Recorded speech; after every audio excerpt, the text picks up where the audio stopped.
Greetings, humans. You have entered the Command Zone, your destination for all aspects of Elder Dragon Highlander.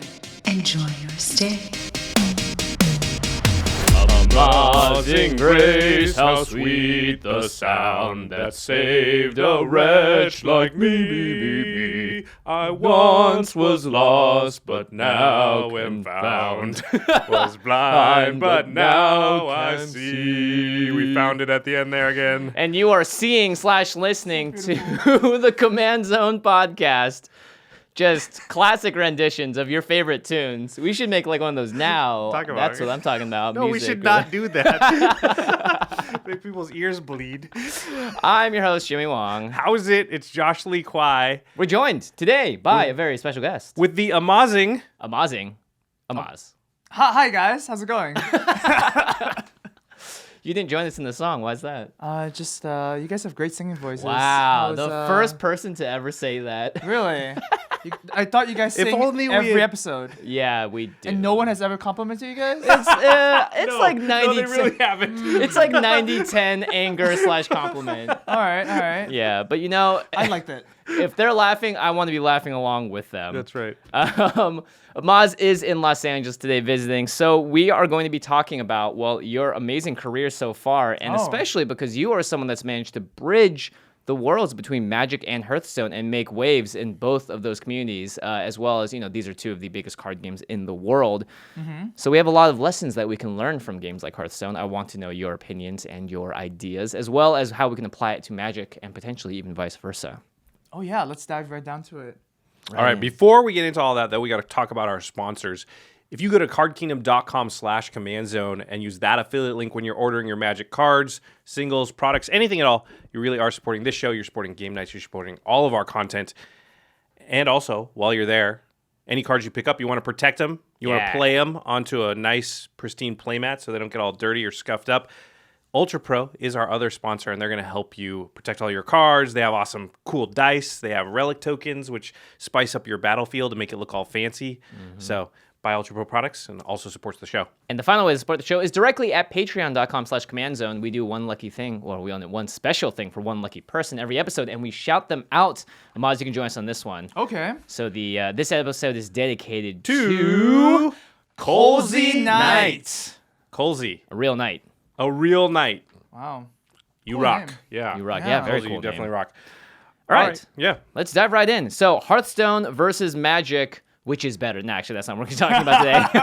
Magic. All right, I'll name one, and that's it. That's the episode. And done. We're not here to disparage either of the games, but rather we're going to talk about key similarities and differences between the two, as well as the lessons we can learn when comparing them. So let's just talk about the similarities at first. Okay. They both are games where you draw creatures and spells, and you're trying to get your opponent's life total down to 0, and you have a replenishing resource pool. Now, how does the resources work in Hearthstone? Yeah, at the core, it's very similar to Magic. There's a big difference. You don't put lands in your deck. Mm-hmm. Instead, every turn, you gain a mana automatically. And at 10 mana, you stop gaining mana. So, in Magic, you can play more than 10 lands. Right. But in Hearthstone, you're limited to 10. And once you kind of ramp it to that point, you just kind of stop and just every turn you have 10 mana to play your stuff. But in Magic, you can also miss land drops, which can't happen in Hearthstone. That is true. Right? And in Magic, I find it very rare that you have 10 mana at the end of the game. It's true. You almost always miss land drops by, you're a limited player. In Commander, we're going to hit 10 land drops more often, but we want to hit 10. Yeah, but what you're saying is, how does that change the game when you think, when you sort of think about it in terms of strategy? Like you're guaranteed to get like. You can play that 4-drop next turn because you have 3 gems this turn and you're going to get another mana next turn kind of thing. Well, yeah, I mean, it's definitely easier to, play the cards you put in your deck, right? For example, in Magic, you probably have like 11 drops and 12 drops, and those probably don't exist in Hearthstone for a good reason, right? Right. But mainly speaking, in Hearthstone, you're going to play your cards a significantly higher percent chance than in Magic. Even in limited, right? Right. If you ever put a 7-drop in your limited deck, there's going to be some games where you just never can play it, right? Yeah, something like that. So I'd say that because of this, 10 mana thing in Hearthstone, you actually have to. How do I put this? You have to be very careful of what cards you put in your deck. Right. I guess, as opposed to in Magic, you pretty much are not going to see half your deck by the game ends. I guess that's kind of similar in Commander as well, right? You're not going to see half your deck in Commander. Depends on what your The deck game is. You might ends. not even see Yeah. 30% of it, depending on the deck. Right, Yeah, something right. like that. Yeah. Well, now that we have some similarities out of the way, let's talk about the bigger category, which is differences. that's So there are a lot of differences between these two games. For one, Hearthstone doesn't have instant speed. Yep. They have reactionary spells, like if I attack you, something triggers. But in general, you're playing mostly on your own turn, right? Yeah, that's right. So, you learn a lot of key concepts, such as like you need to establish an early tempo. You need to kind of play around every single card your opponent has, but to a certain degree, right? So, for example, your opponent has AoE. You can only play so much into it. You can, you can't just dump your pull board out. You can hold it a little bit back. But then if they don't have the card and you didn't play your card, well, you're just passing your turn doing nothing. Right. So, it's a delicate balance. Yeah, another big thing is that you actually choose who blocks your creatures when you're attacking in Hearthstone, whereas in Magic, you're given the option whether or not you want to block, right? Right. In Hearthstone, your turn is your turn. So the attacking player has a huge advantage. A 3/4 can, hit a 3/3, whereas in Magic, if you have a 3/3 and my opponent has a 3/4, my 3/3 can live forever as long as I have life. I can just choose to take the 3 damage. Right. Right. Yeah. And But you can't. in Hearthstone, I'm just going to kill your Yeah. 3/3 with my 3/4, and that's it. Yeah, Yeah. that's right. That's right. And it does take persistent damage, so the 3/4 will become 3/1, right? Yeah, And then you'd have exactly. to heal it or whatever Yeah. else, but it does make it easier to kill later on. And there's no graveyard in Hearthstone. I played a lot of Hearthstone when it first came out, but I forgot about it. You just don't have access to this huge resource which people consider really important in Magic. Right. Well, some of these concepts have been added to the game. So for interaction in Hearthstone, you have secrets. Right. So it's kind of like trap cards in Yu-Gi-Oh, I Yeah, guess. Yeah. Where it activates if you do a specific action in your turn. In terms of graveyard, there is technically a graveyard, but all the graveyard interacting cards are randomized. So for example, Priest can bring back a random card from the graveyard. random As a card creature, that's died this as a game or creature, something. not you- this game, just a Yeah. random creature, and you don't get to choose, so it takes a lot of depth away. I They guess. don't want you to have like a thing where you scroll through and decide, right? Yeah, because and it that's- take a long time. Yeah, exactly, and that's because Hearthstone's philosophy is that the client has to be very clean, right? The user interface is very nice to look at, Right. so that there's no you have to click this for the graveyard, you have to click through this to look at your order of your deck or something like that. There's also a hand limit, whereas in Magic there's technically no hand limit until you move to discard. Right. Oh, interesting. And I'd say one of the most important differences is Hearthstone has hero powers, so based on the class that you're playing. So it's like actually it's kind of similar to Commander I in was a going way. to say that actually makes it more like Commander because you have a thing you've always got access to, Right. kind of. Yeah, similar. that's right. The priest can heal, or the Yeah. hunter can shoot them. Shoot them down a little bit. And of course, Hearthstone has classes, Magic has colors, and you can't blend a priest and a warlock deck, right? You can't have both. You have to choose one hero and play as that. Yeah, that's right. There's actually a big difference, right? So, priest would be pretty much the color of white in a sense, like white, blue, and rogue would be very, tempo based, like removal, like black, right? In Magic, you can just mix and match. You can play as many as 5 colors. You can also be a monocolor deck or even like a colors deck or whatever. In Hearthstone, you have to choose a class, and once you do that, that's a huge decision because you can only add their classes, the class specific cards, and then the pool of neutral cards, which is available to everybody. class, Yeah, right. Yeah. Again, a little like Commander in that once you choose your card, it sort of tells you, well, you can only have these colors. Right. Yeah, in You that know? sense, Hearthstone is pretty similar to Commander in that sense. And there's there's the classless cards, which are kind of like the colorless cards or the Right. artifact cards, and then Right. everything Like your else Soul is Rings, like, well, right? Yeah. I'm mono black Commander, so I can only have black cards, so I'm not choosing. Yeah, But not, I would say Druid is the one that ramps mana, right? With the Yeah. sort of the giant growth kind of Yeah, effect. Druid is They're very green. green. Yeah, Yeah, yeah. definitely for sure. But not every color has access to artifact ramp that Commander decks do they? I think Druid is the only color for ramp Interesting. in Hearthstone. That's right. It's much like limited in that sense, right? Green is Uh-huh. usually the only color that can ramp in limited. Right. Okay, well, let's quickly, before we go into the rest of the topic, let's actually break down your history now that we've sort of talked about the key differences between Okay. Magic and Hearthstone. So how did you actually find your way onto Hearthstone and onto Twitch? If you guys don't know, Amaz is a pretty popular streamer, and Hearthstone was how you got started, correct? Yeah, so I first that's oh man, it takes me way back. Yeah. This is a long story, sigh. Is that what that was? No, it's just kind of looking back. It's kind of very interesting, right? So I started World of Warcraft, like most people. Something we all share here. Oh man, that was a great game. So I played that for 7 years. Man, it feels like so long ago. You were like a raid leader and a guild leader. And yeah, all that, yeah. right? So when I first started, it was my first ever like real game, I guess, like the first MMO. I started just like walking in circles, learning what's it called? Learning skinning and leatherworking as a warrior. Yeah. Because I was like, oh, I'm so smart. I can craft bags now. I can like zone, like hunt down monsters for like 30 more minutes before going back to base and whatever. Yeah. Min-maxing from the beginning. Yeah. And then in my later half of the WoW days, I would be like doing the hardcore stuff like raid leading, and I'm the guild master, and man, that was like a full-time job that didn't pay any money. Yeah, guild leader is a Yeah. I asked you about how you assign, because every time you do like a dungeon or a raid, epic loot drops and it's bind on pickup, and usually they have systems where if you've done so many raids, you have points so you can spend and bid on. Yeah. Dragon kill points. Used, yeah. And I asked you last night, how did you assign items in your guild? Yeah, And you said, I choose. My guild is. It's kind of like a monarchy kind of thing, but it's kind of all fun. It's kind of like a love thing. Right. But, Well, they must have liked you. They must have trusted you. yeah, I guess so. Yeah. Yeah. It's like I know, like if you're gonna attend a lot of raids, then this is gonna be put into good use, right? And it's kind of like a group trying to solve a problem, anyways. Right. So I don't want it to go wasted, I guess. Right. So how did you get into Hearthstone then? Because WoW obviously made by Blizzard, right? Yeah. So Blizzard announced this Hearthstone game that was kind of like a blend of card games and Warcraft in general, right? Because Warcraft 3, I love Warcraft 3 as well, and I was like, I need to get this. Right. I need to get this game. It's in beta. I need to get a key. So I asked all my friends, all my family, like, you need to sign up for this, but I got a key myself. So it was all right, And then I loaded it up and I was like, yeah, this is really interesting, and I just nonstop played it.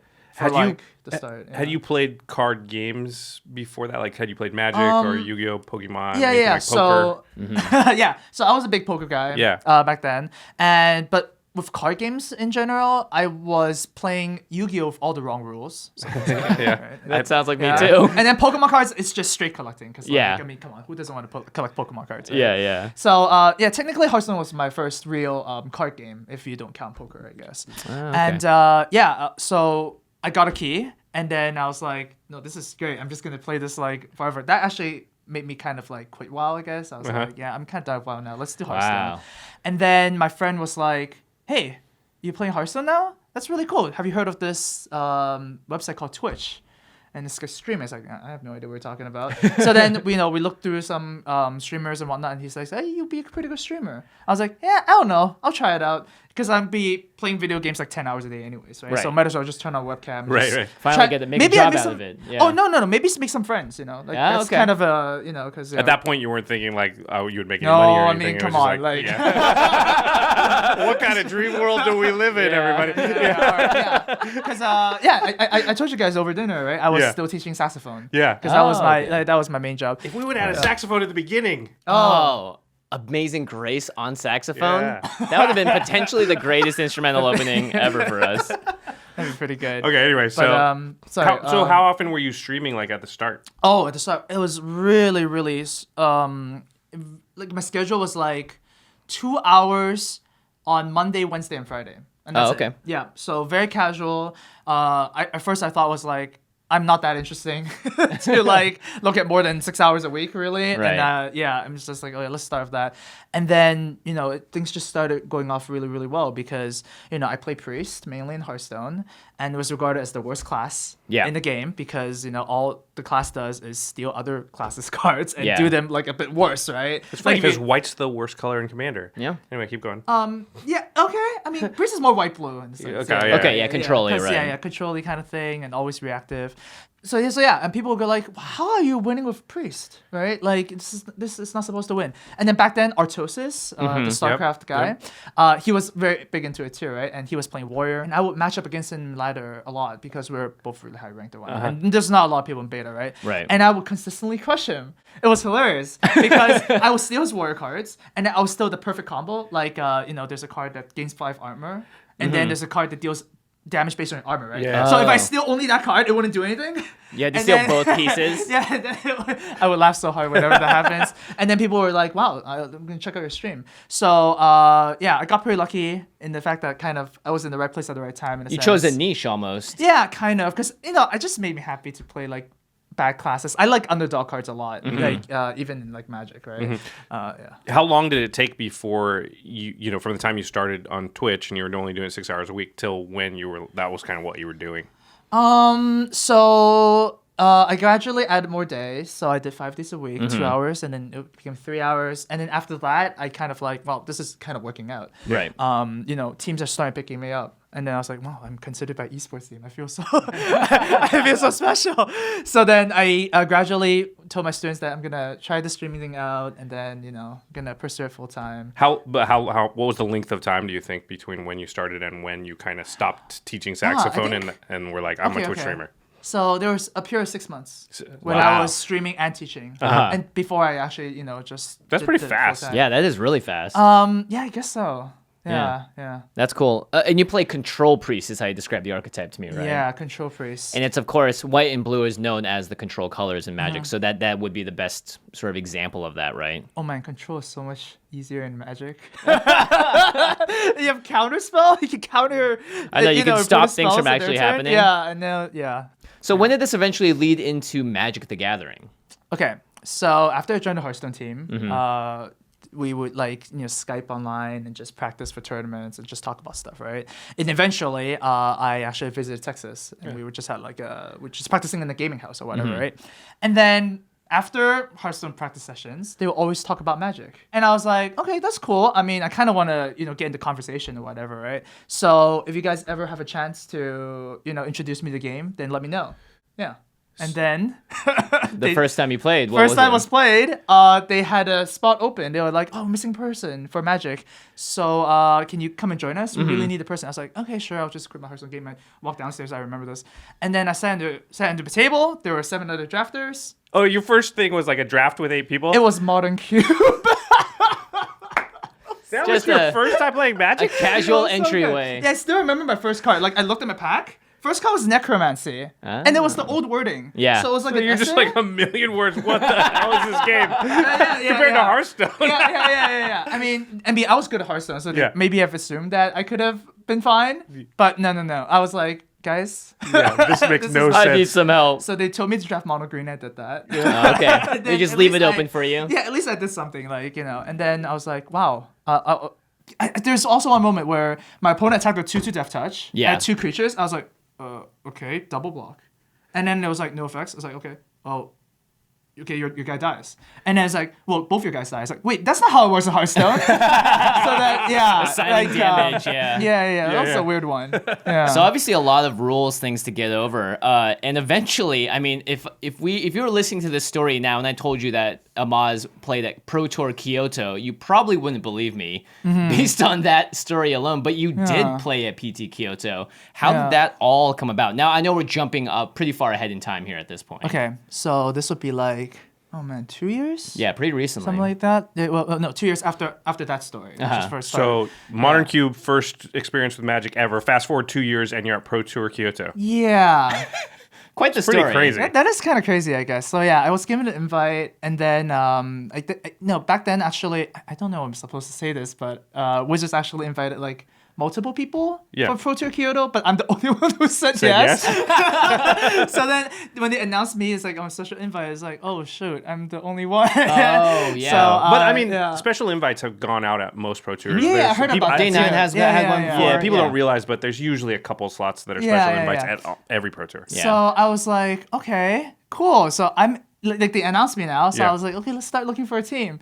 And then pretty much nobody wanted me. It's like, who wants to scrub in their team? You're like dead weight or whatever. So I was like, all right, sure. I was like, maybe I'll just practice myself, do my best or whatnot. But then I was very fortunate because Li Shiqian, Right. who's Pretty good at the, Magic. Yeah, pretty turns out. he's pretty good. And he's in the Hall of Fame now, right? Yep. Yeah, he reached out to me actually on Twitter and was like, "Hey, I saw you that you got an invite. Do you want to practice with us, right?" And I was like, "Yeah." At that point, I didn't even know who he boys. I was like, yeah. Yes. Anybody that asked that question, you were going to say yes yeah, to. Exactly. It's Well, he's lucky also that a it was Hong Kong Li native, Shijian, right? Yeah. He's also not gonna just like Hong Kong band together kind of thing. Right. And then it turned out that his team was really good. Well, of course, yeah. Yeah, he's a pro Hall of Famer. Yeah. Yeah, it's not just him, but his team. Yeah. Like the team that was kind of Asia Pacific team that Yeah. he made. Dude, those guys are insane. Yeah. Yeah. So good. And I remember this particularly, and this is delving a little off topic, but the public reaction was pretty negative when your special invite got announced, right? I Yeah. remember seeing a lot of people very upset that they would give. I mean, for them, it was like, this person's coming from Hearthstone. He's not a Magic player. Why is he getting a special invite? But you've been Yeah. playing a lot of Magic at that point. I have, but at the same time, I can still see like some people have like most of the people are playing Magic more than me. Right, At that right. Oh, of point, course, right? Because yeah. I just kind of started. Yeah, I told my friends about this, and my friends were all like, "Yeah, it's fine," Yeah, in their words, Magic players complain about everything, It's true. I was just going to say, the special invite complaining is still going on, not for you now, Yeah. but for Yeah, the for the other next people, round of yeah. people. Yeah, Like, I yeah, guess. they're just going to... So then, but I mean, it still felt kind of bad, right? I mean, obviously, Right, 'Cause it's like it's happening to me. It's obviously fine if I'm reading news about everybody else, but Yeah. it feels kind of demoralizing. But once I'm in the team house and I'm just playing Magic, and my main goal was just to do the best I can, Right. and just like I just need to like not screw up, I guess, if I ever go on camera, right? Right. And then the worries kind of started going away because it's more about the game and not about other people. It's more about That's just true. playing it. It's all about the game. Yeah. Indeed. I guess. And what was the format of Pro Tour Kyoto? It was Hour of Devastation. So limited? So it was limited Limited Hour of and Devastation, standard. which was insane set. Huge fan. And then the standard was right before the rotation. So it was like it the biggest it could be. Oh my god, it was a huge pool. How'd you do? I D2'd, so that was cool. Yeah, take that, haters. Yeah. Take that, haters. And then I remember at a point where day 2, I 3-0'd the draft. Oh. And then I was still in contention. And then Li Shijian wasn't. We joked about it a lot. It was really funny. Yeah. But man, that was a really fun time because that was also the Pro Tour where Yam, you guys will recognize him because he was the one who attacked at the Hazard. Oh, yeah. Yeah. He was in our team. That big misplay. And yeah, man, that was a huge. very memorable. Yeah. Because right at that point we were all like, "Oh, he's gonna win," because He's he drew lethal. lethal. Yeah. Yeah. But then he went to his Attacked, attack step, right. and then dude, 2 of our members actually like started Start crying. crying. Oh, So man. sweet. I mean, that was in the finals, right? Yeah. That was in semifinals. Semifinals, And then semifinals. PV went on to win Yeah, the yeah, whole thing because Yeah. of that game. Yeah. Usually, you kind of like have that one key moment, and that's like the Yeah, that's a the very win. famous moment in Magic history. Yeah, now, so where it's like, you guys would know that. Yeah, I remember it. I can picture him in my head. I forgot his name. Yeah. That was insane. So since then, you've played at a lot of Magic events. You top 8 at GP since then, right? Yeah, top 8 in Mexico, that was cool. And then so that qualified me for Another the Pro Tour. London. Yeah. Yep. So PT London that was terrible. Oh my god. But then after I went out, there was a GP happening afterwards, right? So then I guess it was kind of fortunate because I top 8'd that one. Wow. And then I guess I'm queued for Barcelona now, and I still I apparently made silver, so I can qualify for the next one too, which I don't know I don't Where know what when that it is, is. yeah. How much of your success at Magic do you think can be tied to concepts and stuff that you learned in Hearthstone? Yeah, that's a big question. Yeah. Yeah, but I mean, in a broad yeah. sense, do you Yeah. think that there are some direct lines that you don't have to get super specific, Right. but yeah. Yeah, but in general, there's a lot of things that card games you can learn from each other, right? It's very easily integrated. So stuff like card advantage, tempo, these concepts of like, how important is life in this situation. Right. They kind of, share a correlation, I guess. Right. Going into Magic though, I feel like I'm very well equipped in the concept of tempo because Hearthstone was such a tempo-based game. We talked about how, if you have a 3-4 and your opponent's only holding 3 mana, 3/3s and whatnot, then like he's so far behind. Like he can't catch up because your 3-4 is effectively trading 2 for 1, right? So I'm a very Well, your tempo- 3/4 blocks all their 3/3s forever. Yeah, basically. that's right. Yeah. But then it's kind of in a standoff too, right? Because Yeah. in Magic, if you have 2 bears, so 2 grizzly bears, and your opponent is a 3/3, none of you guys can attack each other. So Right. there's this standoff. But in Hearthstone, that never happens, right? So I can bring the concept of tempo to Magic, where I just want to never create that situation, right? If my opponent's playing 3/3s, I never want to be in a spot where, I'm playing 2/2/2s and nothing's happening. Or Right, maybe because they just kill your thing and still have something left. yeah. Or Yeah. maybe if we're stuck in that situation, I want to put a flyer on the table or something Right. like that so that I can keep on doing what I want to do. Right. Yeah. And tempo, for those of you that don't know, it's just basically how is the game progressing? Who's the beatdown? Are you attacking? Are you defending? Are you ahead? Are you behind? What can you do to disrupt your opponent's plan and sort of shift the tone and like pace of the game in your favor? Yeah. And It's a resource thing too, right? Yeah. Tempo has a lot to do Yeah. with like I spend my 1 mana to negate something you spent 3 mana on. Right. Yeah, that's And like that- mana advantage too. Yeah. Yeah. But in simple terms, to people who are just starting at card games, I just tell people that tempo is what's on the board. Right. Like, if you have more stuff on the board, you have more tempo. That's Right. usually how it goes. And we talked a lot about cards and limited yesterday when I was discussing this with you, and you said that tempo is the key to victory because Yes. oftentimes you're going to have more commons and fillers than bombs. Yes. So you can't rely on the bombs to win you games. You have to rely on this concept of tempo instead. So so let's look in the world of limited for this one.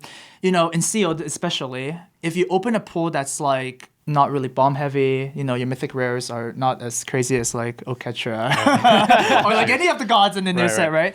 Then like how do you win if you just play a fair game against your opponent who has one, right? You're just gonna keep on trading 1 for 1, and then as soon as they resolve that card, you just lose. Right. So the way to win is you tempo. You kind of like curve out against them, and then like I said, if your opponent's at 1 life, all your creatures are Oketras. Right. Because Oh, whatever interesting. attack you do it in their face, they're dead. Right. So getting your opponent as low as possible and with their life total actually has a huge benefit to your cards and your creatures in general. Because like you get different evaluations, right? Like Lava Axe becomes you win if you have Right, the only opponent right. at 5 life. Right. Right. So card evaluations certainly change Right. a lot. I think And- we're trained in Magic and in Commander too to like never take card disadvantage. That's right. Which I think is a big level up moment for good Magic players is to learn that sometimes card disadvantage is fine. Yeah. Like sometimes card disadvantage is to your advantage, Yeah. and you have to know the spots where because we get trained like just never give my opponent 2 for 1. That's ever. right. Right. That's right. Right. Yeah. But sometimes my best chance to win and my best play is actually for me to be okay with this 2 for 1 because it gives me an advantage somewhere else, like in tempo or something like that. Yeah. Oh, this brings up a great point because in Hearthstone, I learned that very early on. Winning with like 5 cards and winning with 0 cards is the same thing. Right. And if you kind of won with 5 cards, then if those 5 cards were 0 mana deal 1 damage, like there's a card in Hearthstone called Moonfire, right? 0 Yeah. mana deal 1 damage, just kind of Gut whatever, shot right? is similar. Yeah, gut shot. Yeah, something Yeah, like that. yeah. Yeah. And it's like that's not a good card.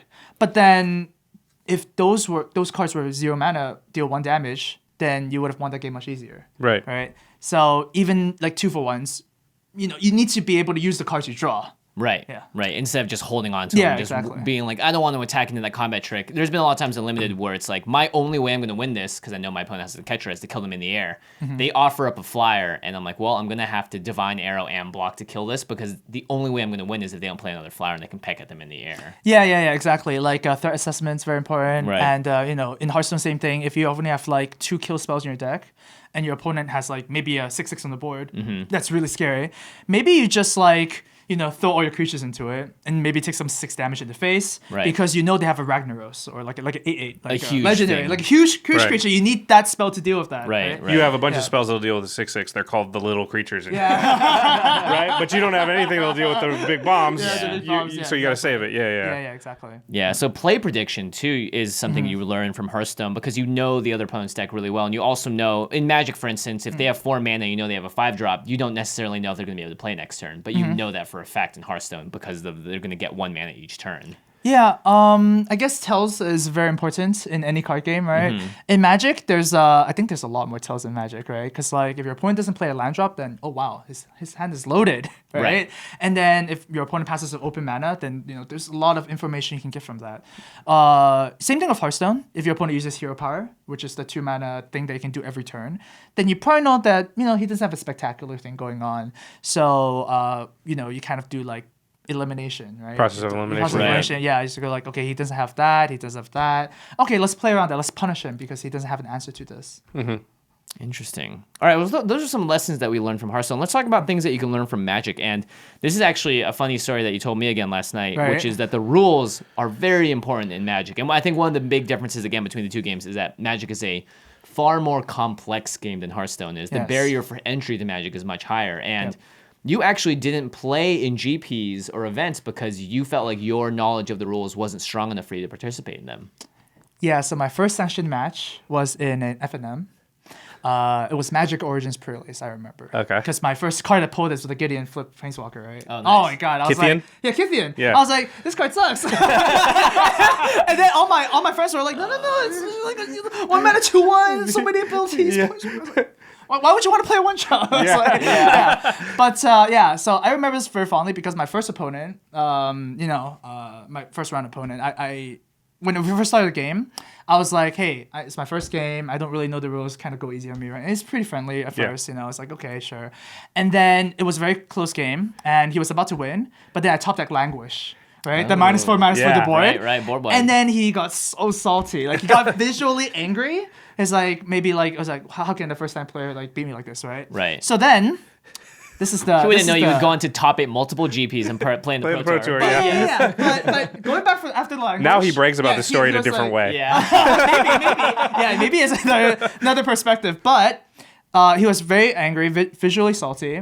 So on his turn, he drew a card, but then actually like drew 2 cards. Like. So then he was and you like, saw it? Yeah, it was so obvious. I mean, come on, it's like so obvious. And then he put them in very close to his chest, slip one down his side, and then resolved Priest of the Forgotten Gods. Or no, the Priest of the Blood Right? No, 2/2 that makes a 5/5 flying. Oh, right, Okay. right. The little guy that comes in with the Yeah, demon. the 5 mana. yeah. And I was like, okay, I can't beat that, so I lose. So then after that, I told my friends, I was like, hey, this guy's kind of cheating, right? And then they were like, oh, you should tell Judge or whatever, right? And I was like, yeah, it's fine, whatever. I'm just kind of playing for fun, I guess. Right? Like, I didn't really know how to deal with that situation at that point. Like, I don't like to, go into conflict as much. Well, and on a digital game, you would never have to. Yeah, so yeah. it's I mean, like, we don't have to, like, I've heard about a lot of stories about shuffling stuff. Yeah. We're for the record, everybody out there, if you've never been to a LGS, or even if you have, and anything shady even crosses your mind that's going on, just call the judge. Yeah. That's their job. That's why they want to make the experience as fun and, of course, fair for everyone as possible. Yeah. But at that point, I was like, kind of a mixture of everything. I was kind of scared, kind of like don't know what to do. Of like, my friends told me this FNM. It's like doesn't matter. Like there's no prizes or anything. Like apparently there was a prize like PAX or whatever. I was like, okay, if you want to do that for PAX, then you can take my PAX. That's fine. So but then that kind of had a lasting effect because I was like, well. There's a GP coming around, there's GP Texas, or there was kind of near Texas, it was an Origins one. And I didn't join because I was scared that because I don't know all the interactions or whatnot, that people can just do whatever they want. And I have to trust and them. get around. Right, Yeah. I have to like go like, I don't know, so yeah, I guess you can do whatever. You just said you did. Yeah. So, Again, just call the judge if you don't know. Yeah. So the that judge was can kind be of where like, it yeah, they started. can do that. Cool. Yeah. Like, But then I also don't want to be like a pain and go like, oh, I'm just gonna have to ask for every situation right now. Right. So I just practiced more, and then for Battle for Zendikar, which is the next set, then I started actually. then you playing felt it. comfortable enough Yeah, with because the like interactions. yeah, because like there's so many interaction points, right? Because Yeah. like you have to pass priority so much. There's phases, like the death touch thing. Like I would never know until that actually happened, right? Right. So I think looking back, the best way to learn Magic is really just to have someone like teach you or like mentor you, And to Because- play enough that certain situations come up. Yeah, like play with you. Yeah. Right. Because you just have all these questions that just pop out. It's like hard the to most answer, random right? questions. Like, Yeah. Like you, like as a pro right now, like you wouldn't even think that's like a thing. Like can I play like 2 lands a turn? Right. Something like that. And there's like the answer is like sometimes. Well, it depends. Yeah, you're like, Magic, you only draw 30% of your deck. I'm like, I mean, sometimes. It's funny, too, because I would say that, like you being such a pro, it is very interesting that the rules are tantamount. And playing, you also said playing on Modo and playing on MTG Arena is a great way to make sure those lessons are learned. You should also watch our episode on the stack, which Josh crafted up a few episodes back. That's a very good Help of informative Murph. episode. Yeah. Okay, another thing about Magic that I found as a very cool point is that cards, you said, are typically worse, especially in limited. Like Magic cards are typically worse than their Hearthstone like mana Yes, equivalent. okay. mana yeah, equivalent. And yeah. you're talking about what a budget is in terms of a card. So in Hearthstone, you said this card has a budget of 6. So a 2-mana 2/2 in limited is totally acceptable, but that wouldn't be in Hearthstone. So how do you determine the budget of a card? Okay, so going across the whole point is that if you put a Magic deck and face it against a Hearthstone deck, the Hearthstone deck will win. Right? Yeah, because the power level of Hearthstone cards are generally higher. What I mean by budget is that you just look at a creature's stats, you add both the power and toughness up, and then you give a value to whatever effect it has. Right. So, for example, Hearthstone, there's a called a Knife Juggler. Back then, there was a 2-mana 3/2. Oh, yeah. With whenever another creature enters the battlefield under your control, so whenever you summon another creature, it deals 1 damage to the random target. So I give that It's a 2-mana 3/2 with a 3/2 big upside. With a But big huge upside. And that is just a normal card. Okay, that's just not a even normal, like a great card? That's Yeah. not. That's fine. You know, like you put it in your deck because That would it's good. be That would be pretty good in 4 or 5 mana in Magic. Magic? Yeah. Easily. Yeah, something like that. I mean, 5 mana there's a card would that's be 5 mana like- play and draw 1 card. Yeah. right? If it was a rare, it'd be like 2 red black, and if it was uncommon, it would probably be 3 red black or 3 black Yeah. black or something. Something yeah. crazy like that. Yeah. But my point for budget is that Blade Juggler would have or Knife Juggler would have some. We have a Blade Juggler. Very Yeah, I know, yeah. that's why. It's a good card. But that would have a budget of like 6 because 3 + 2 is 5. The fact that it's kind of like 1, so 6, right? Yeah. So then usually when I look at a Hearthstone card, it has to kind of have like 6 or more to be a good 2-drop, right? So 6 or more total power and toughness. 6 to be or a more good- total budget. Oh, I yeah, guess, yeah, like, yeah. or power level, or whatever you want to put it, right? 3/2 yeah, plus yeah. and the yeah, upside 3/2 ability. plus thing, or just a 3/3 vanilla creature or whatever, right? So then looking at Magic cards, it's I use this way to kind of evaluate if a card is good or not, right? So a 2-mana 2/2 that gains 2 life, right? It's kind of have like a 4.5 because Yeah. gain life is kind of not really Yeah. worth it, right? Right. So then I was playing limited at that time in Origins, and most cards tend to have a power level of like 2 times their mana cost. Yeah. So generally speaking, Magic cards are kind of like much worse, right? So like a 3-mana 2/3 flying is like really really good. Yeah. Right? It's like insane. And of course, it has to have a rider of like it can only block flying creatures. It was a Magic Origins. Right. Right. So then, low- but, yeah. Has to have like a Forbidden downside low. because it's Yeah, so the good. downside Yeah. because guy. it was so good. Because flying is worth a lot of budget, right? Mm-hmm. So going from Hearthstone to Magic, I definitely have this kind of concept, and helps me learn cards. Pick up the cards and know which one's good or not Evaluate them really better. fast. Is it Yeah, hard yeah. to switch back and forth? Like if you play Magic a bunch, like let's say you go to GP and you played Magic all weekend, then you go to sit down at Hearthstone. Do you have to like retune your brain, or is it just Yeah, there was definitely a time where I played both games at once. Yeah. But yeah, you kind of don't because like there's a lot of shared concepts, like we said, like card advantage, tempo, mana cost, or whatever. But they're so fundamentally different that it's easy to just switch from one to the other. It's like kind of like running and eating, I guess. running 'Cause, like, and some other Right. physical Yeah, activity 'cause like you- rowing or yeah, something. yeah. Because when you Right. eat, you don't need to put on shoes. So when you play Hearthstone, you don't put lands in your deck. right? I see. Yeah, I see. something like that. And you said this too, which is you learn to treasure cards more highly because the card quality is lower, but you have land draws, so you have the potential to just not draw anything. So if you have one card in your hand and you know your deck has other cards, that card could be the most important cards in the top like 3 or 4 cards of your deck if the rest of those cards are just lands, right? Right. So another way to phrase this is in Magic there are dead draws. Right. So in card games in general, there are always dead draws, right? So for example, if it's the beginning of a game, you draw a 10-mana card, you can't cast it in any game, right? Right. But Magic has an even more dead draws because You can just draw lands. if you don't have enough lands and you draw anything, you Then you can't can't play cast it, it. right? Right. If you have just a lot of lands and it's late game and you draw another land, then it's a dead draw. So in Magic, there are definitely more dead draws. I see. Which means that things that you cast, things that you play, like creatures or spells or even anything, right? Like planeswalkers or whatever, you need to treasure them all because you're not guaranteed a draw card at the beginning of your turn. Whereas every other card game, you are guaranteed a card. Right. In Magic, Yeah. some percentage of the time, it's Some percentage it's you dead. just So it's not lose a your card draw. Yeah. Yeah. Right, in a sense. I see. Yeah. I see. That's interesting. And How does that manifest itself when you're playing, as far as treasuring the cards? So you really need to know, so small decisions that people think are kind of like trivial. So if I play a 2/2 and your opponent plays a 2/2, and then you just trade it off, people think it's like, oh, that's pretty normal. Right. But I think it's like you need to think about this a little bit more, right? Right. Especially if the 2/2s have extra effects, right? Because there's definitely a deck that wants a 2/2 on the field more than the other deck.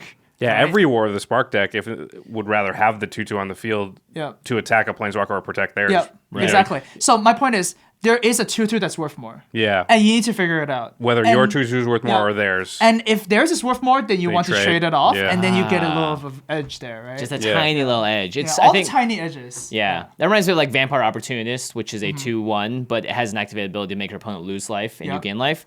And it's one of those ones I've seen traded away really quickly in the beginning of the game, Mm-hmm. but it's also like if your deck doesn't have ways to kill them with just combat and you Mm-hmm. need that extra edge, then that 2/1 is actually worth a lot more than their vanilla 2/2, whatever it is that they're playing. Yeah, and also going back to Hearthstone, this wouldn't even be a choice because if your opponent's a 2/2 and you have a 2/2, they'll trade. They'll trade. One person would Like just every trade. time? Yeah. Oh, But somebody then- will because they can somebody attack will, directly. because you can choose your attack, right? Right, But and- in Magic, if you have a 3-mana 3/3 in your hand, that's actually very interesting because now you can choose to not trade and play a 3/3 and the 3/3 blanks to 2/2. Right. And Right? so now you still have a 2/2 Yeah. and you blink their Yeah. 2/2. and Exactly. So, yeah. So this interaction is something that doesn't exist in Hearthstone. Interesting. Okay. And you also said control in Magic is much better because of counters, but because you get to play 2 turns instead Yes. of 1. Yes.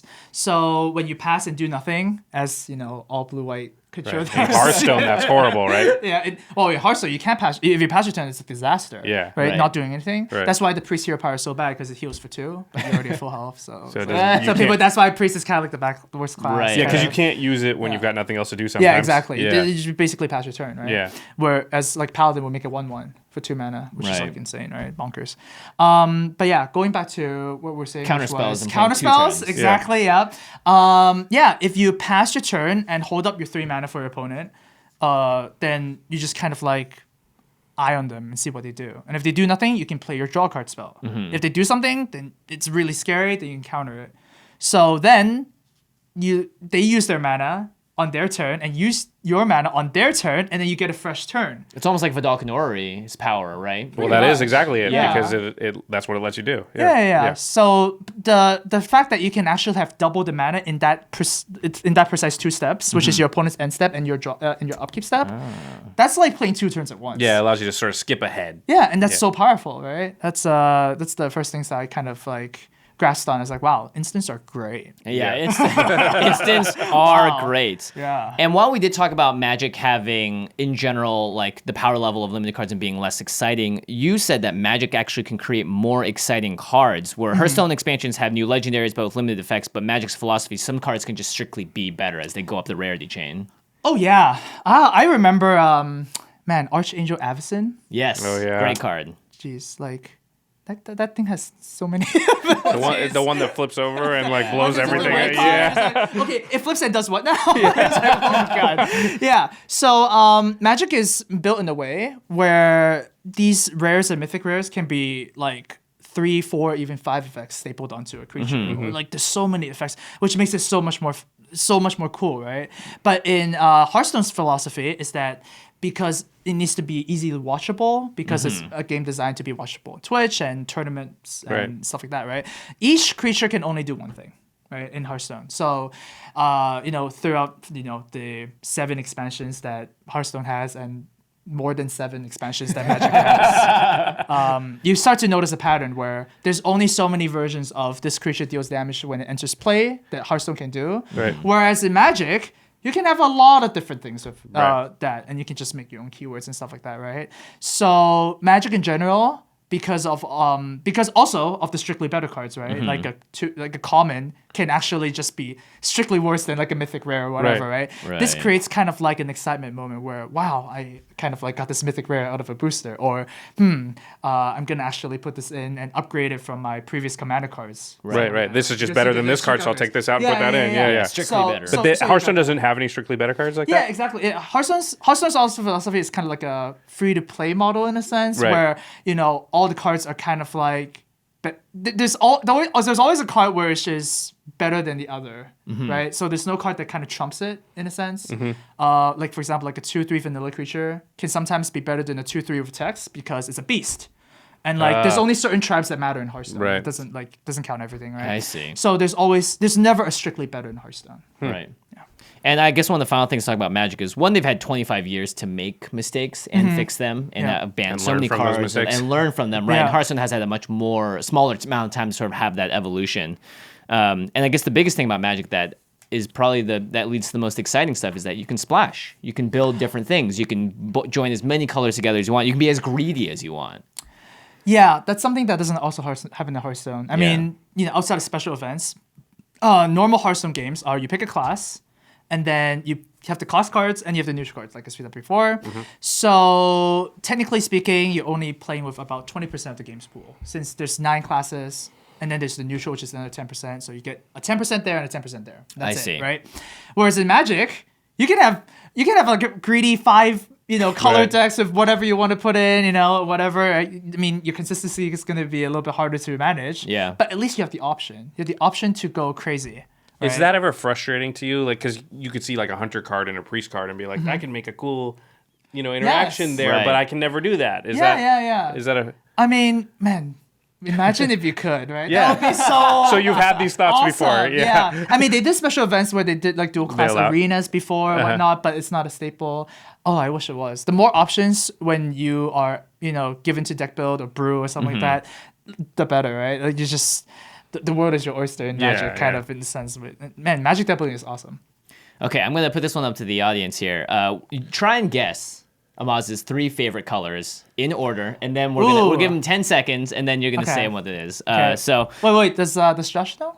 Well, I mean, I read it on the sheet. come on. Yeah. I knew what number the one. heck? I knew what number 1 would be, but I didn't know the other 2. Yeah. I didn't know I wasn't supposed to look. He and I plays was Okay, Control that's fair, Priest. that's All right, you've had enough time, plays audience. control priest. He plays Control Priest. What do you think his favorite colors are? And they are... Okay, so blue is just awesome. Yeah, Yeah. easily. Like That's come not on. a surprise. You That couldn't one I tell. would have Yeah, guessed. like instants are Yeah. just mind-boggling. Oh my god! All right, and my second player is black. Just like removal, card. Black can just actually do anything. Oh my god. Yeah, Yeah, black, is that in the black commander can as do well? everything. Yeah. Yes. Yeah, commander like black can. You're just do actually everything. right now. I think those are considered the top 2 colors in Commander. for Green, the black most and part. green, Black, but green. blue- Yeah. Okay. It's hard to parse because blue is actually probably more represented in the like more competitive commander. But anyway, black is the best singular color. Yes. Interesting. So Singular. when it's by Okay. itself, because like monocolor, Yeah.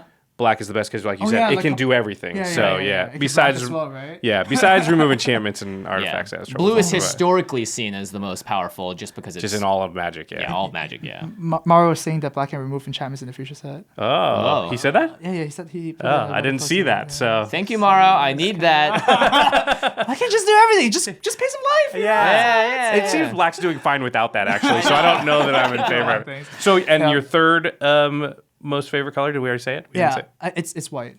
So you're an Esper guy. Esper. I Esper. love Esper, and cause like it just kind of like encompasses everything. Like you can just do anything you want, and white is flexible. It's kind of boring, if you look at the color just by itself. But I really like white's flicker effects. Right. So then blue and black creatures usually have ETBs. So Esper flicker is kind of my thing. Yeah. Yeah. And your favorite version of the game to play is limited, right? Yeah. And my favorite Esper archetype Oh. is Esper aggro. Esper Aggro. Which you aggro. don't, which is weird because you're like I'm a control player, but I like Esper aggro. Yeah, it's weird because in Hearthstone I love control a lot because most decks are kind of proactive. Right, They kind right. of like you answer this or you die. Right? In Hearthstone, you do answer this or you Right, die. right. That's a true statement, right? But in Magic, I like aggro more because more people like control. I like to establish early threats on the table and then back that up with counterspell. So if you don't do anything, well, I'm not gonna do anything. I'm gonna hit you for like 3. If you're never gonna answer this, you're gonna die to 3. Right. But if you do, I'm gonna have some response. Right. So I like establishing threats, and also like I really like tempo in Magic. So I want to do things every single turn.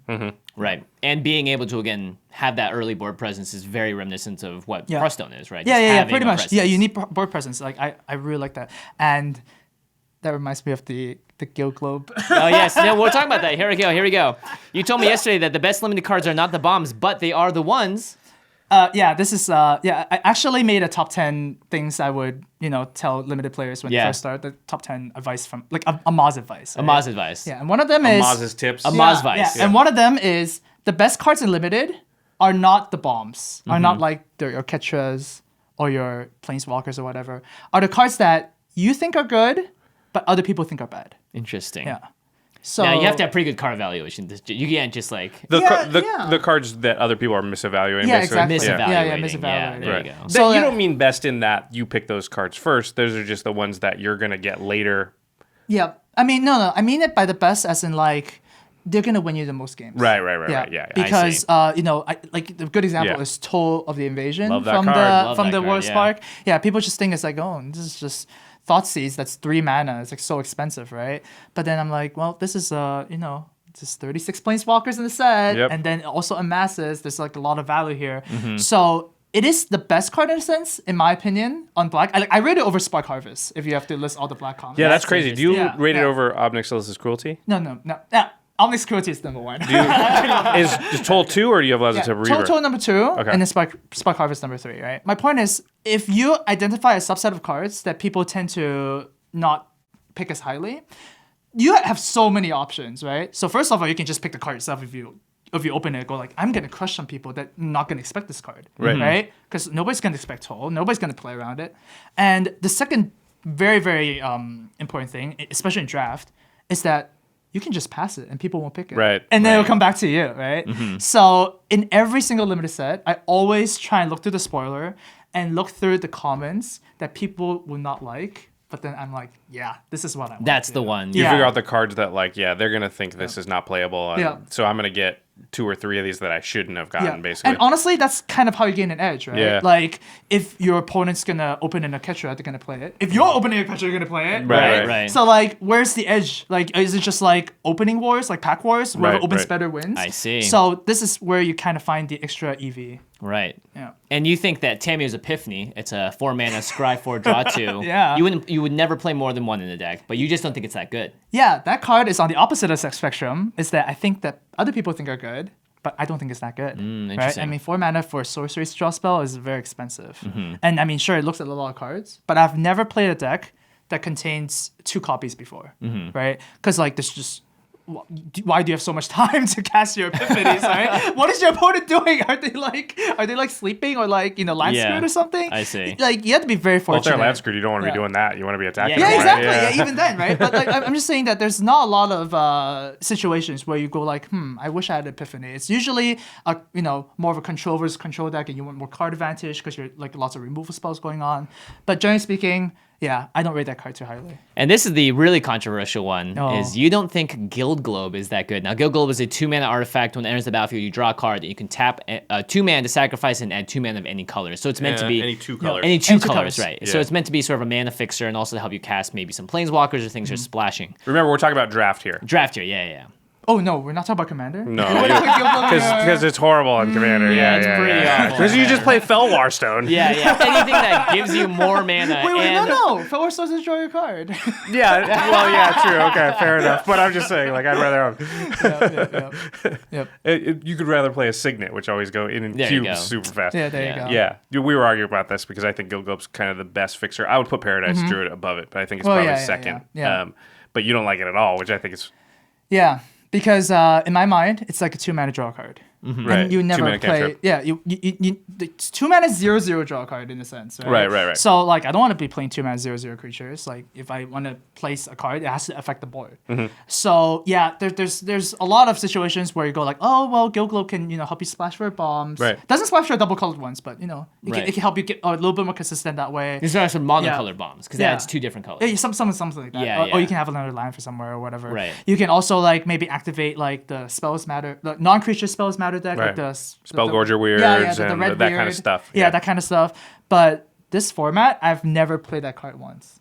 Wow. See, I've had trophy decks, Yeah. Trophy on Arena, but and it with like 3 or 4 of them. So, I mean, I think the format's complex and you can do a lot of That's different right, things. that's but right, yeah. but I mean, if you open like Enter the God Eternals, Yeah. then I want, and I'm only in black or I'm only in blue and not black, then I want a Yeah. couple Guild Globes because I want to play that card. Okay, so here's a good story, right? Yeah. So we went to the GP Madison, and my friend showed me his pool, right? It was like black blue, and then I was like, "Oh, this deck is pretty good. This deck is pretty good." And then there's no Ketra.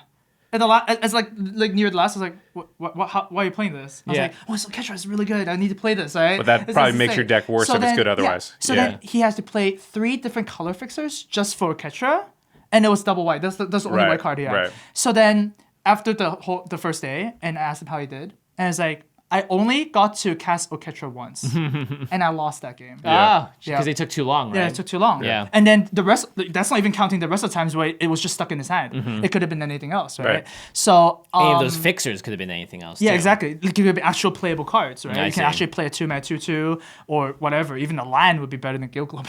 That's kind of where I put this right now. So, yeah, I just think that you have to be very careful when you splash. Like, consistency is very important, especially for like, the Limited. multiple round format. Right. That Oh, you I have see. to perform consistently, right? You Right. don't want to, do many spiky stuff in terms of that. Right. You had a really interesting strategy too for Modern Masters 2017. This is a set that existed with Dinrova Horror, and you picked up Yes. very early on that Dimir was the best color because of the blink ability as well, right? Yeah, because in that set, signets were in the set too, right? So green was automatically the worst color. Right. Because you take away the identity Right, of one of the 'cause colors. the thing they're normally the best at, everybody can do now. Yeah, exactly. So, yeah. It's like same thing as if there's a new set and every color has a counterspell, then blue suddenly becomes worse. Right. Right? Yeah, so something like that. So it's very easy to identify, and then Dinrova Horror is a common for some crazy card is- reason. makes no sense, yeah. And there's also flicker effects in that's why it was my favorite format. Esper Yeah, Plague. Esper, Yeah. there you go. So then I drafted that. It just super easy wins for the first month, and then people start catching on.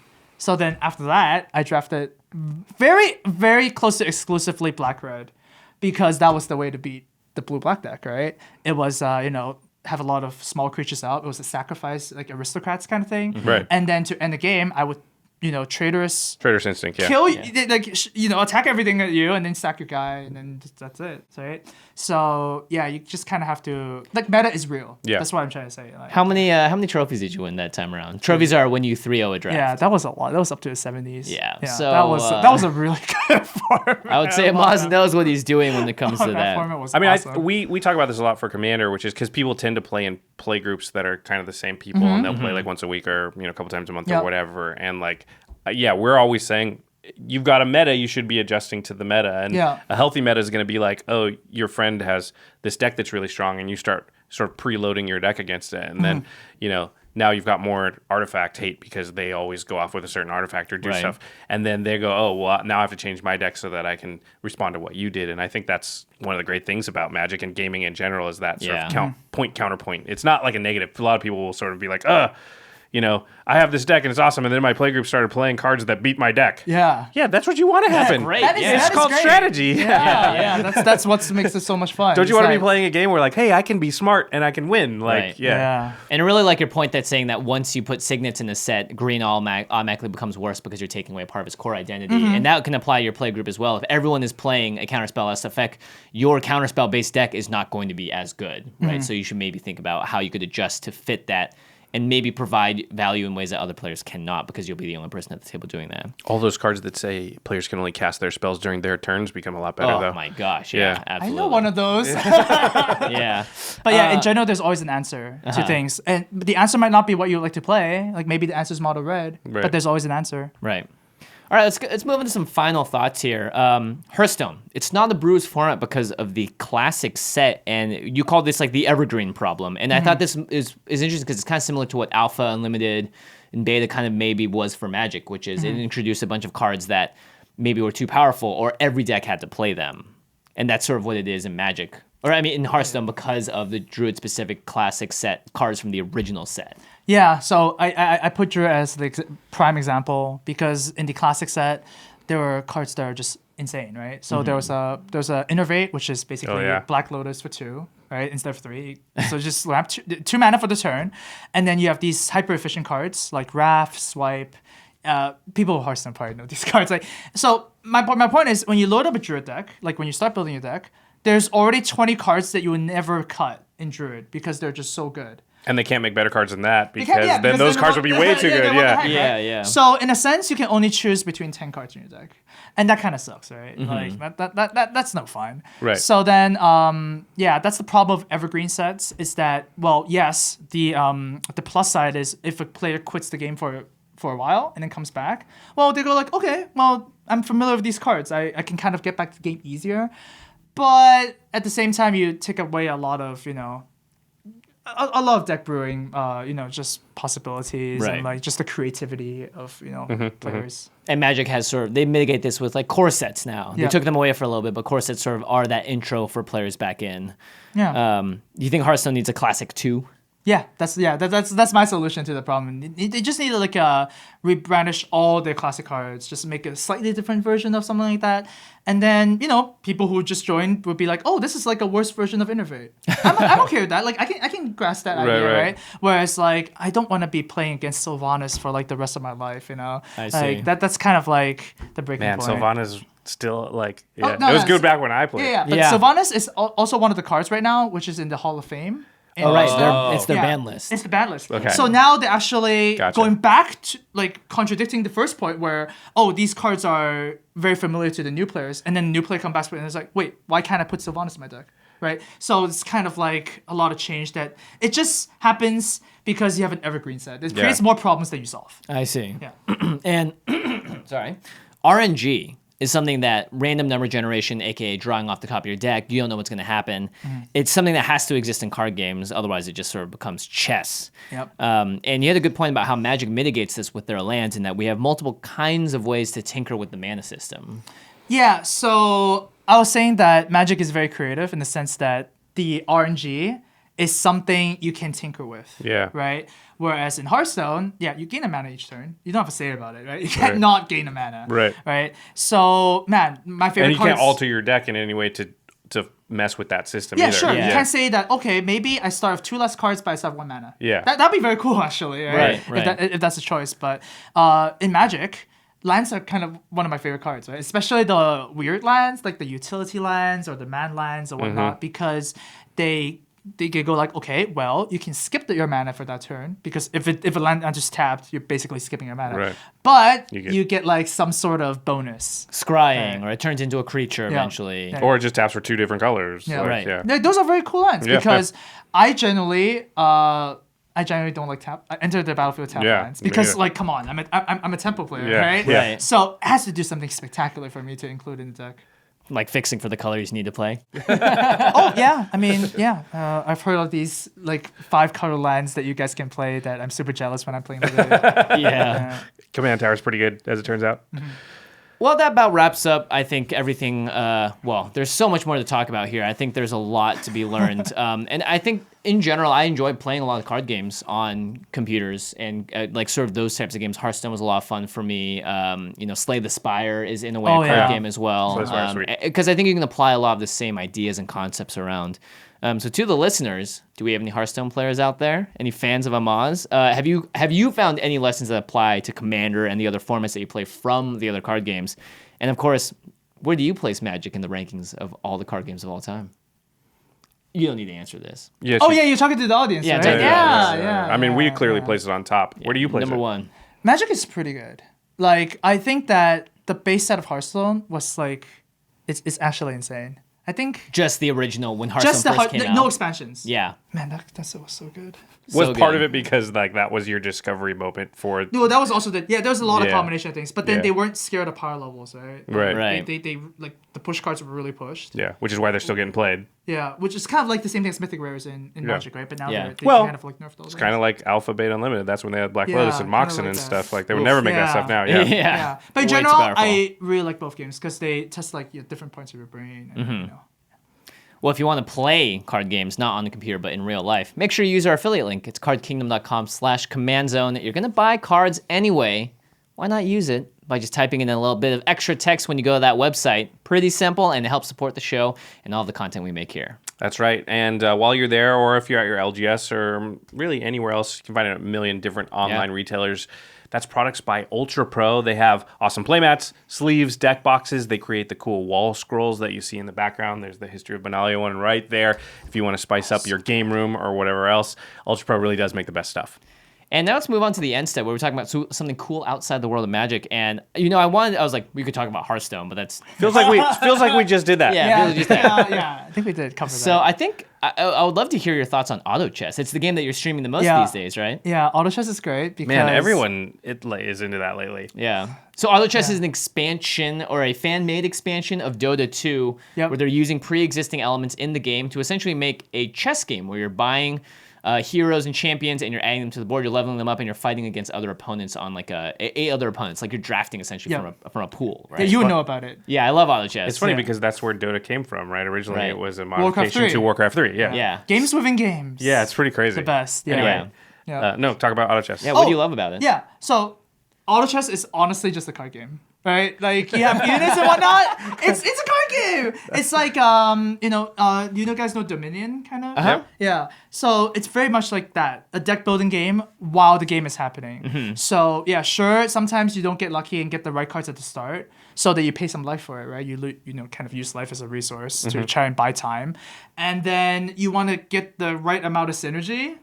And draft the right cards, look at what other people are doing, counter their strategies, and also it's a shared pool, right? So if a lot of people are going your strategy, like mages or whatever, then you want to try and not do that. Switch to something else. Yeah, because then all the mages kind of just die together, right? Because they're sharing the card pool so much. They dilute their power yeah, level. yeah, they just all kind of die at the same time. So it's just a bunch of fun because at the start of each round, you get like 5 different characters, right? Choices, right? So.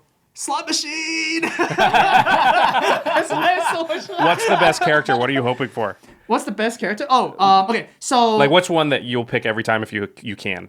oh man, there's too many. Okay, so how it works is that early game you only get the 1 cost stuff, Right. so $1 stuff. But then as you level, you get like the 5 cost stuff. What's the best 5 cost one? The best 5 cost one? Kunkka?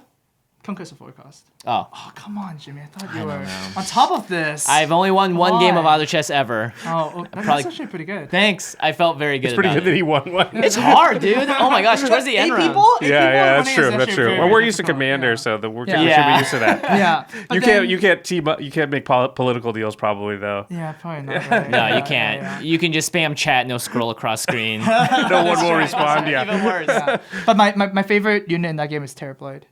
Terrorblade. Terrorblade. Terrorblade, So okay. he does no damage, but then once he gets like 5 attacks in, Oh, right. He just boosh. turns to the demon, and it's the hardest hitting character in the whole game. Right, it just kills everybody. So you want to draft a team where you have a lot of tanks. They get distracted. TB gets his attacks in, and then go boom. Yeah. And he becomes All the right. big demon monster. That Very sounds nice. fun. Well, Maz, if people want to watch you online or follow you on Twitter or wherever else, where should they find you? My Twitch is Amaz. AMAZ. Yeah. My Twitter is Amaz. AMAZ. My YouTube is not Amaz. It's Amaz HS. Amaz They didn't HS. change it yet, yeah. Amaz High School. Interesting. Hey, I heard of this high school that where you play video I've been games? to high school, yeah. Oh man, yeah. Maybe video games. VGHS and Amaz HS can join forces. That was a good show. That was great. I mean, Command Zone is pretty good, dude. That episode. I told Which them, one? I told them before, like the episode, my favorite episode With Jacob. with Jacob And and Ashlyn. Ashlyn. Yeah. Oh, you guys need to watch that one. It's so Turns out Amaz watches a lot of game nights because you're like quoting moments to me, and I'm like, I think that's from this episode. You're like, yeah, it is. No, it's it. Yeah. That was like really good. Vidalcan Ori guy, Yeah, Vidalcan Ori guy. Land Screw guy. That's right. I know about this. You're a real fan of Amaz. We appreciate you a lot. Make sure you check out our sister podcast, The Masters of Modern. Alex Kessler, Ben Bateman, they talk about the modern format and all things competitive Magic. You can find them on Twitter at the MMcast, or you can find them on YouTube. Just type in Masters of Modern. They do videos now. They'll pop right up. Yeah, if you need to prepare for a modern Pro Tour, you should check them out. Yeah. Ooh, you go. yeah, I do need to do that. You have Li Tien though, so I think you're good. I think you're good. Alex and Ben are great. Don't get me wrong, but yeah. She's here for everybody. At least you did. We told everyone to message you. Our editors for the show, Ashlyn Rose, Josh Murphy, and Jared Lafreniere. Thank you all. And of course, special thanks to Geoffrey Palmer for doing the awesome animated backgrounds that are behind us on set, as well as open and end our podcast on the show. You can find him at Living Cards MTG on Twitter. Amaz, thank you so much for coming by. It was a pleasure problem. having you. Oh, it's really Yeah, it was a fun. ton of fun, man. Yeah. All right, make sure you guys follow Amaz. Make sure you tune in next week for another episode of the Command Zone Podcast. Until then, we'll see you next time. Peace.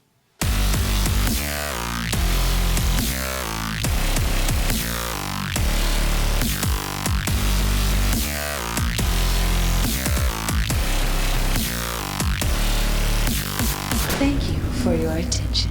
For further inquiries, send an email to commandcast@rocketjump.com or ask us on Twitter @JFWong and @JoshLeeQuai. See you later, alligator. Greetings, humans.